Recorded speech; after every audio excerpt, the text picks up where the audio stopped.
Sejam bem-vindos ao Boletim Corinthians, o seu canal de informações do Timão. Antes das notícias, inscreva-se no canal e deixe seu like. O Superior Tribunal de Justiça Desportiva, STJD, rejeitou por unanimidade as ações movidas por Vasco e Corinthians contra a alteração das datas dos jogos de volta das semifinais da Copa do Brasil. A decisão foi tomada nesta sexta-feira, 11 de outubro, pelo Pleno da Corte.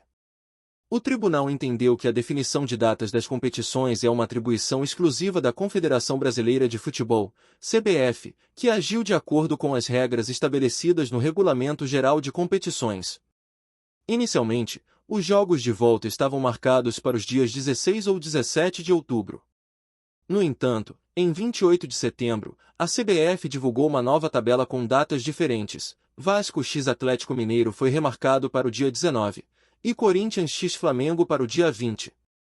A justificativa apresentada pela CBF foi que alguns jogadores, retornando da data FIFA, não estariam em condições físicas ideais para as partidas nas datas originais.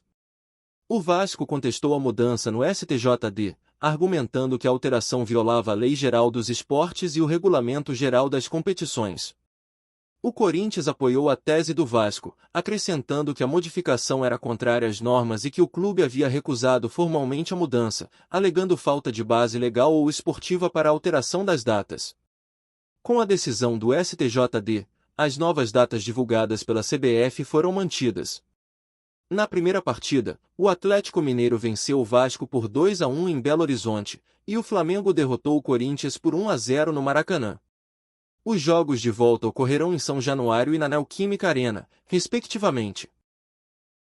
O Corinthians está de olho em reforços para a temporada de 2025 e um dos alvos pode ser o experiente zagueiro Davi Luiz, atualmente no Flamengo. Embora as conversas ainda estejam em estágio inicial e nenhuma proposta oficial tenha sido feita, o interesse do Timão já foi confirmado. De acordo com o jornalista Jorge Nicola, em seu canal no YouTube, o Corinthians já buscou informações sobre a situação do jogador, que tem contrato com o Flamengo até dezembro de 2024. Até o momento, o clube carioca não fez uma oferta para renovar o vínculo de Davi Luiz, e a situação pode ser influenciada pelas eleições presidenciais no Flamengo, que acontecerão em breve. Davi Luiz, que tem 37 anos, atuou em 30 partidas pelo Flamengo em 2024, somando 2.155 minutos em campo e marcando 2 gols. A experiência e liderança do jogador são vistas como qualidades importantes para fortalecer o elenco corintiano, segundo Nicola. Fabinho Soldado, diretor executivo de futebol do Corinthians, teria sido responsável por buscar informações sobre o atleta. Apesar do interesse, a definição sobre o futuro de Davi Luiz deve ocorrer apenas após o fim da temporada. Além do Corinthians, o zagueiro também recebeu sondagens de clubes fora do Brasil. No entanto, para que o negócio com o Timão avance, o jogador teria que aceitar uma redução salarial, já que atualmente recebe cerca de 1,5 milhão de reais por mês, conforme informado pelo jornalista. O Corinthians segue aproveitando a pausa da data FIFA para intensificar os treinamentos. Na manhã desta sexta-feira, 11, no CT Dr. Joaquim Grava, o clube completou seu terceiro dia de atividades após um descanso de 3 dias no início da semana. O próximo compromisso do Timão será apenas na quinta-feira, 17, contra o Atlético PR.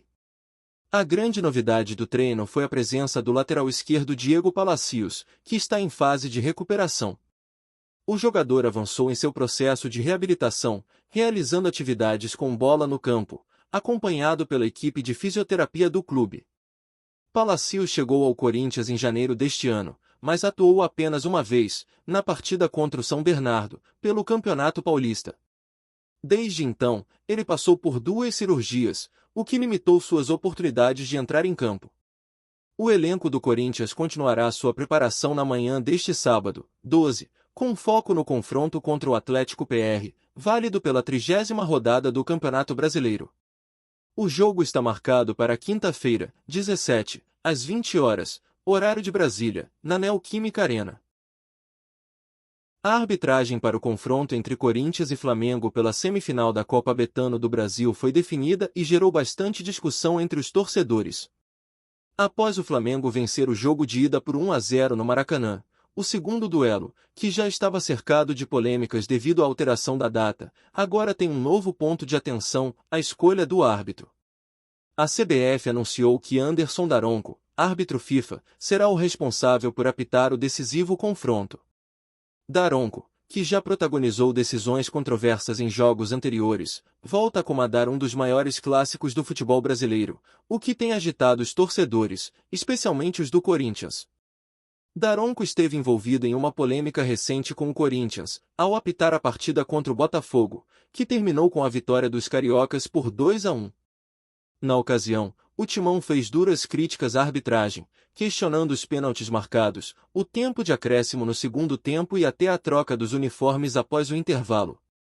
Por outro lado, a última vez que o árbitro gaúcho apitou um jogo do Flamengo foi na 9ª rodada do Brasileirão Betano 2024, em um empate por 1-1 contra o Atlético PR, na Liga Arena, em junho. Nesta temporada, Anderson Daronco já esteve em campo em 34 partidas, distribuindo 132 cartões amarelos e 12 vermelhos. Esta será a terceira vez que ele apita um jogo da Copa Betano do Brasil 2024. Com a escolha do árbitro, as expectativas aumentam para o desfecho dessa semifinal que promete ser emocionante.